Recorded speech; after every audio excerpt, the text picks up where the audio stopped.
Jason's breath fogged in the cold night air as he stumbled backward, the iron pipe slick with sweat in his grip.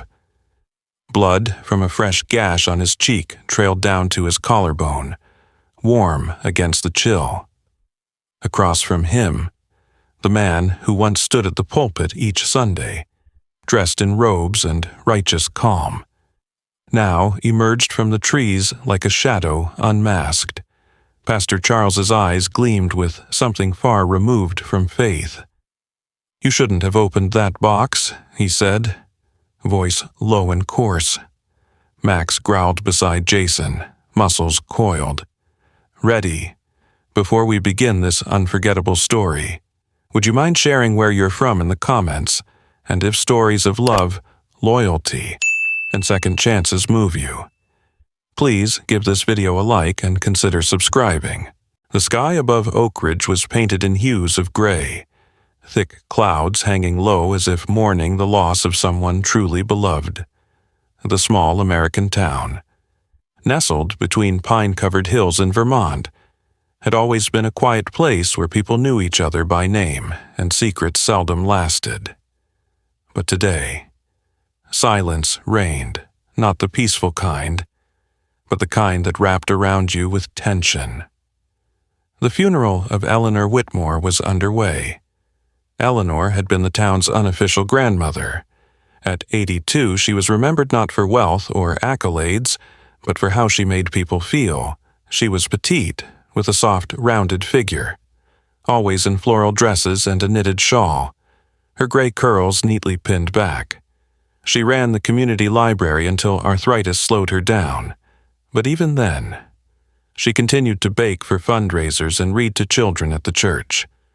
Her kindness had been the glue of Oak Ridge, and her death left a tangible void. The funeral was held at St. Mary's Chapel, an old white brick church perched on the hillside. Inside, wooden pews creaked under the shifting weight of mourners, a scent of fresh lilies mixed with the faint musk of polished oak. Rain tapped gently on stained glass windows. At the center, flanked by candles, lay the closed oak coffin of Eleanor, wrapped in silence, heads bowed in grief.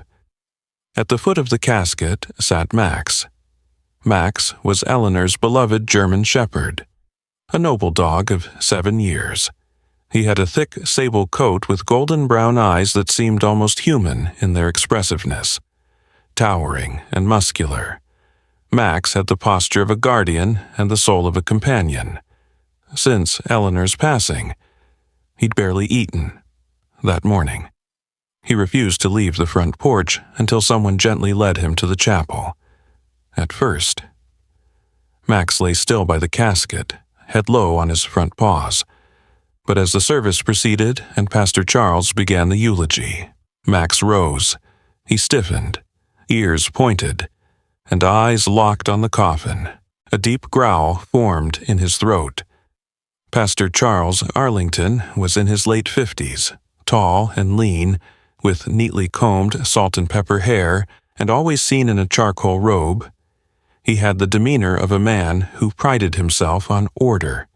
In Oak Ridge, he was respected, though some found him aloof. His sermons were more about discipline than grace, and though he officiated every wedding and funeral, few claimed to know him well.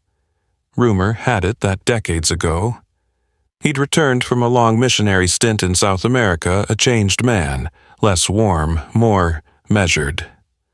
As he spoke of Eleanor's life, her compassion, her unshakable faith, Max let out a sharp bark, a loud, piercing sound that startled the room. People turned. The silence cracked. Pastor Charles paused mid-sentence. Max barked again. This time, louder, more urgent. His body was tense, and he had moved even closer to the coffin. Barking with increasing intensity. "Max," someone whispered. "What's wrong?" "Boy," from the second row, Martha Green, Eleanor's longtime neighbor, clutched her pearls. "He's never acted like that," she murmured. not even when Eleanor passed. Whispers swept across the room. Pastor Charles forced a smile. "Dogs grieve too," he said lightly, then turned back to his paper. "Let us remember Eleanor." Another bark, deep and insistent, interrupted him.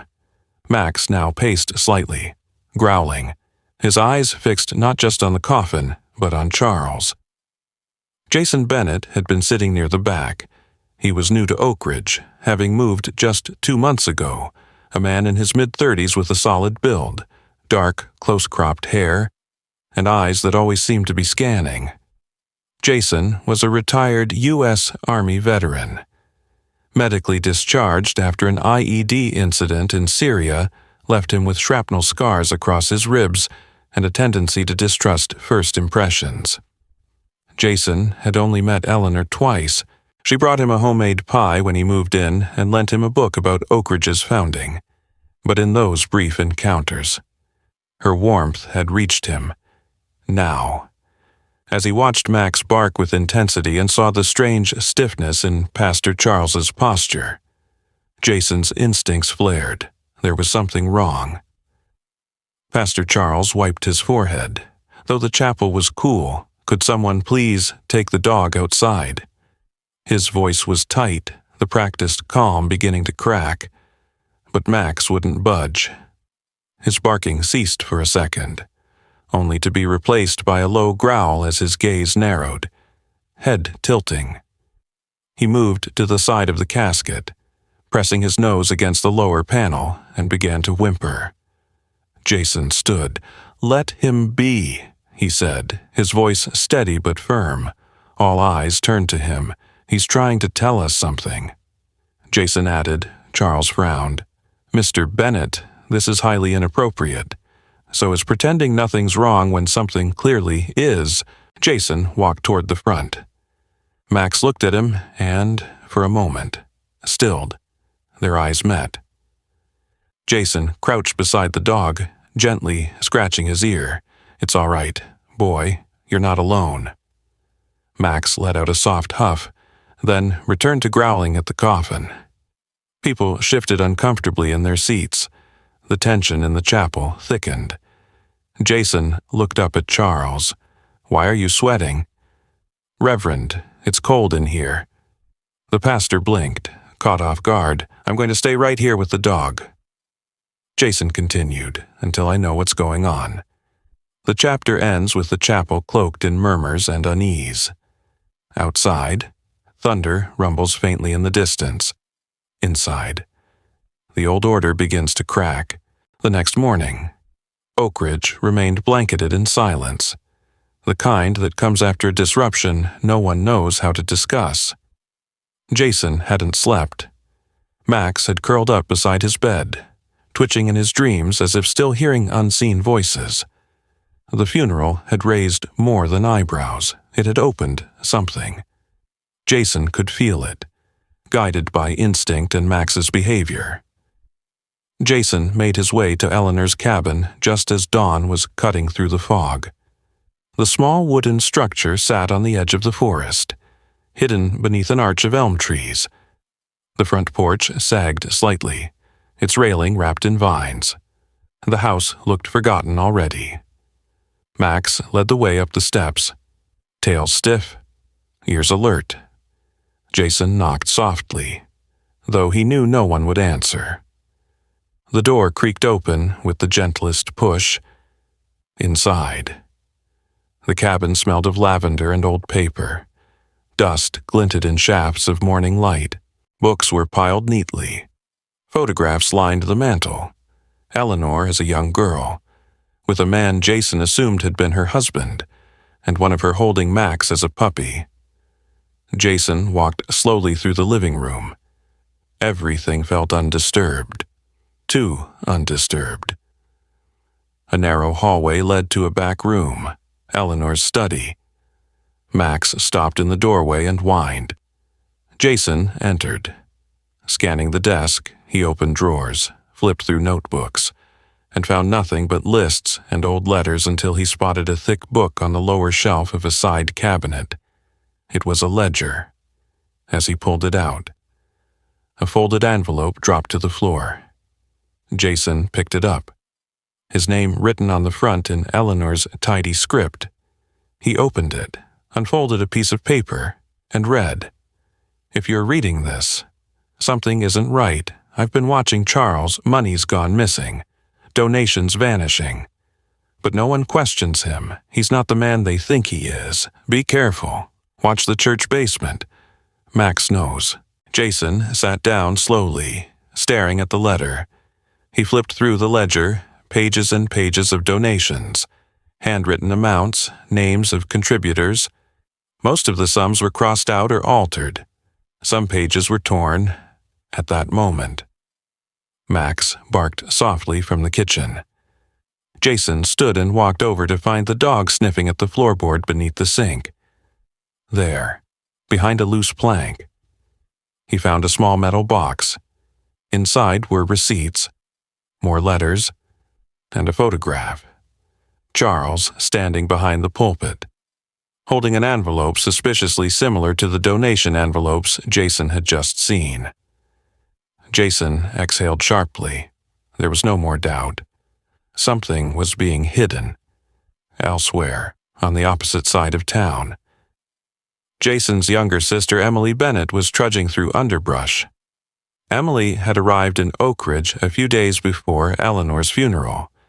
She was 28, with shoulder-length brown hair usually tied in a braid, and a no-nonsense expression that masked a kind heart. A former field reporter turned freelance investigative blogger. Emily had come to Oak Ridge for a break, but found the town's quietness off. 2 teenagers had gone missing the previous fall, and no one seemed to talk about it anymore. They probably ran off, was the common phrase, but Emily's gut disagreed that morning. She was headed to the forest trail behind the elementary school where one of the kids, Tommy Green, was last seen. She had a map, an old flashlight, and a camera slung across her chest. What she didn't expect was to run into someone. Looking for squirrels, asked a voice from the trees. Emily turned sharply to find a man standing at the edge of the clearing. He was tall, lanky, early 40s, with a worn cap and eyes that didn't blink enough. He held a rake but wore no gardening gloves, just walking. Emily said calmly, "Not a good day for it." He said, "Ground's too soft. Easy to get lost. I'm used to woods." She replied and walked past him. He didn't follow, but she felt his eyes on her back for a long time. She made her way to a small clearing marked with a broken swing set and old logs. There, hidden beneath a tarp of leaves, she found a rusted lockbox. It was empty except for a school ID tag, Tommy's. Back at the cabin, Jason heard the sound of gravel crunching outside. He tucked the box into his backpack and looked through the curtains. A woman was approaching, tall, slim, dressed in navy scrubs and a light coat.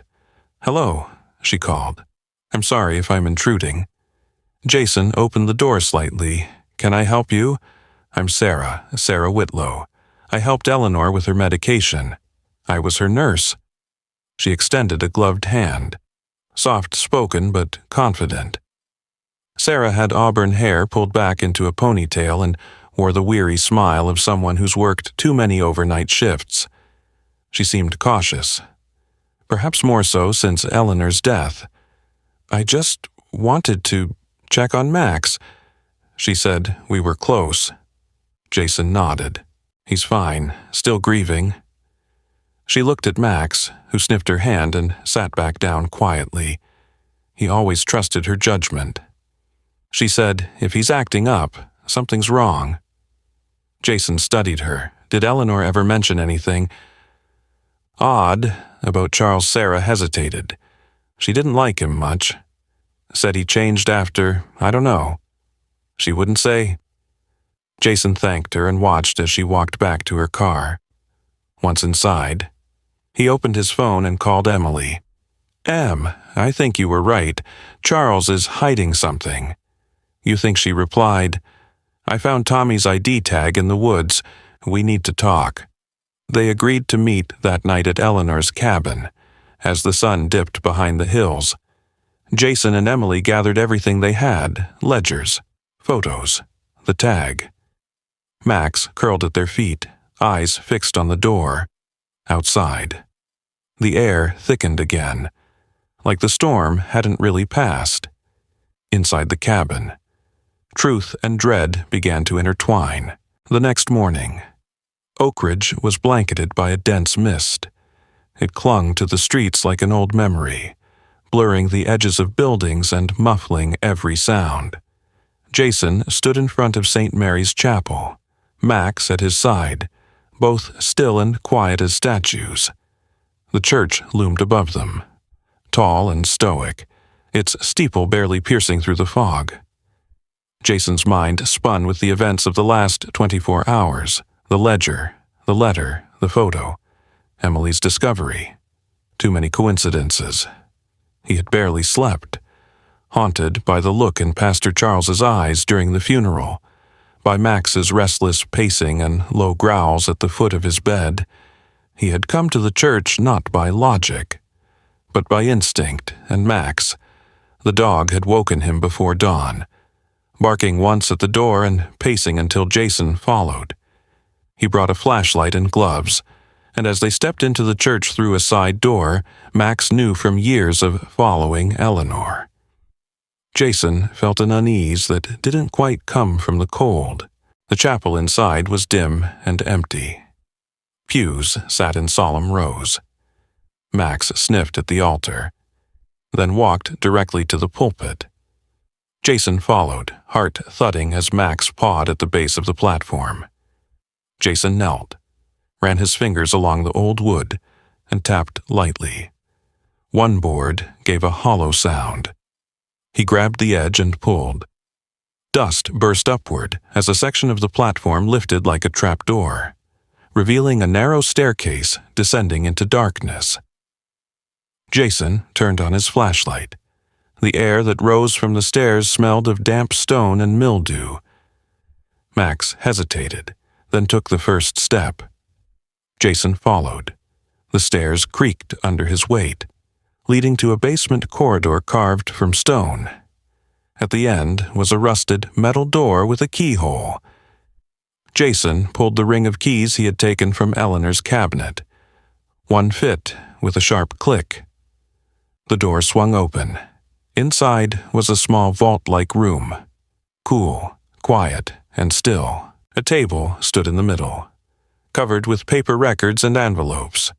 Some marked donations, others unmarked. To the left, an old file cabinet stood half open, its drawers stuffed with more documents. Jason walked to the table. Each envelope was dated and addressed, but none matched the amounts listed in Eleanor's ledger. Some envelopes were stained, others sealed. Tucked beneath a stack was a wooden box, unlocked. Inside were crisp bills, rubber-banded into bundles. Jason counted at least $5,000 in one glance. He took photos of everything. Max circled the room once, then sat by the door, ears twitching. At the same time, on the other side of town, Emily trekked through the dense brush of Pine Hollow. She followed a trail barely visible, having learned of it from a retired park ranger who once lived in Oak Ridge, Mr. Harold Beckett, a soft-spoken man in his 70s. He now lived in a care home in Rutland, but remembered every trail like it was carved into his skin. When Emily asked about the missing kids, he had quietly said, "Check the East Ridge. There was a hunting cabin we stopped using after '95. Too many stories." Emily now stood in front of that very cabin, weathered boards, collapsed porch, moss overtaking the roof. The place reeked of rot and old smoke. She pushed the door open with her shoulder, inside. The cabin was dark and small, just one room, a cot with a shredded mattress, rusted chains bolted to the wall, and a shattered lantern in the corner. Emily's chest tightened. She took a photo of the chains and began searching for any signs of Eleanor. Near the back wall, she found a scrap of fabric wedged in the wooden slats, floral print, the same kind Eleanor often wore. Next to it, half buried under dirt, was a button. Emily turned it over. It was engraved with the letter E. She stepped outside, phone in hand, and called Jason. "I think Eleanor was held out here. I'm at the East Ridge, old cabin. This place wasn't just for hiding money. Something worse happened." Jason explained what he'd found under the church. The two threads of their search were starting to form a noose. "Meet me back at the cabin," she said. "We need to line it all up. Someone needs to see this." Back inside the church basement, Jason began boxing up the most damning documents and duplicates of donation records, falsified receipts, and a list titled Special Contributions, off record. Next to each name was an amount and a handwritten note. "Keep quiet, handle personally, don't deposit." Suddenly, Max growled low. Jason froze.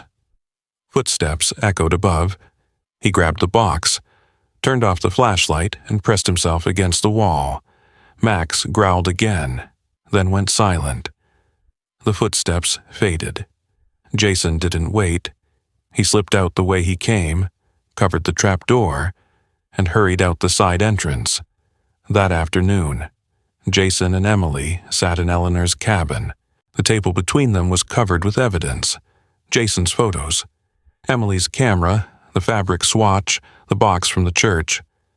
Max lay by the door, his head lifted at every creak of the wood.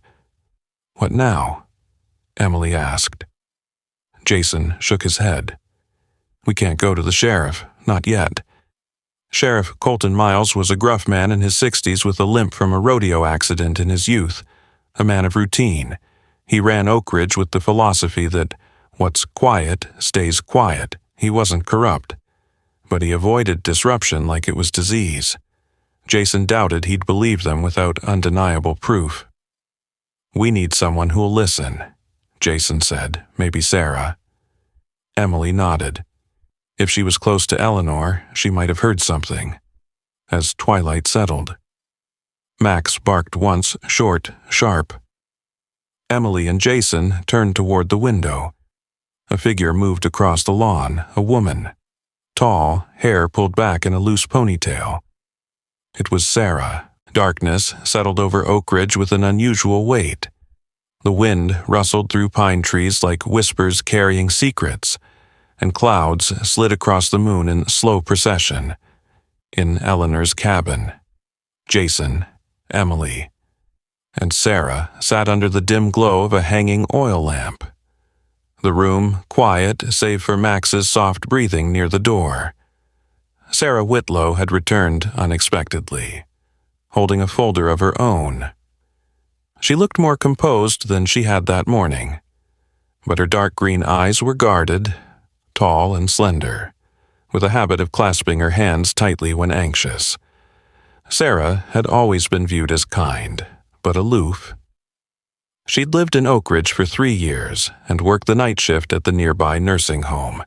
Few knew that she'd once lost her younger brother to a drowning incident, something that shaped her fierce instinct for justice and deep distrust of vague explanations. "I found these in Eleanor's medicine cabinet," she said, sliding the folder forward. "They're prescription logs. Some of them don't match the pharmacy's records. I think someone was giving her something else." Jason flipped through the papers. "You think Charles was drugging her?" Sarah nodded, or letting someone else do it. "She started forgetting things last month. I thought it was just age, but now, I don't know." Emily stood and paced. "It's all connected. Eleanor's change in health, the missing teens, the money, the cabin. We can't keep this quiet." Jason agreed. "We need to show the townspeople before he finds a way to cover this." They agreed to return to the church at dawn, but the night had other plans. Around midnight, Jason stepped outside for air. Max followed, ears high. The wind carried a sharp scent, sweat and dirt. Jason froze, eyes narrowing. A shadow moved across the tree line. He turned back toward the door, but it slammed shut from the inside. Max growled low. From behind, a tree emerged Pastor Charles, no longer the composed figure in robes. Charles now wore a tattered coat, his silver hair damp with sweat. His eyes were wild, bloodshot, sunken, and he held a length of iron pipe in one hand. "You should have stayed out of it," he said, voice hoarse. "You don't know what you're dealing with." Jason stepped back, fists clenched. "You've been lying to this town for years. I've been protecting it," Charles hissed, stepping forward. "You think this place survives without sacrifice." Jason didn't get to respond. Charles lunged. The pipe swung at his head, but Jason ducked, grabbing Max's leash and pulling him back just in time. The dog snarled and sprang forward, biting the pastor's arm. Charles yelped, dropping the pipe as he stumbled back. Jason grabbed the weapon and swung the butt into Charles's ribs. The man crumpled but rolled quickly, blood on his sleeve, eyes filled with venom. Max stood between them, growling, ready to strike again. Suddenly, a shout came from the trees. "Jason!" It was Emily, flashlight in hand, running toward them with a group of townspeople following.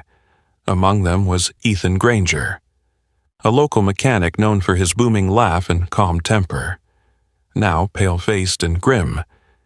There was also Linda Perez, the librarian, a small, sharp-eyed woman in her 50s with a bag of collected petitions slung across her shoulder. Emily turned to the crowd. "Follow me. We're going to the cabin, now." She'd spent the day calling friends, showing them photos and evidence, warning them about Charles. Some had dismissed it, but enough had listened. Jason watched them go, panting heavily. He locked Sarah inside. He said, "Get her out."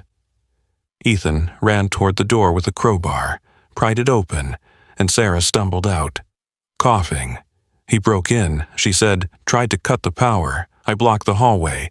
Jason turned to find Charles gone, vanished into the trees. "Let him run," Emily said. "We need to finish what we started." By the time they reached the cabin in the East Ridge, the sky had begun to lighten.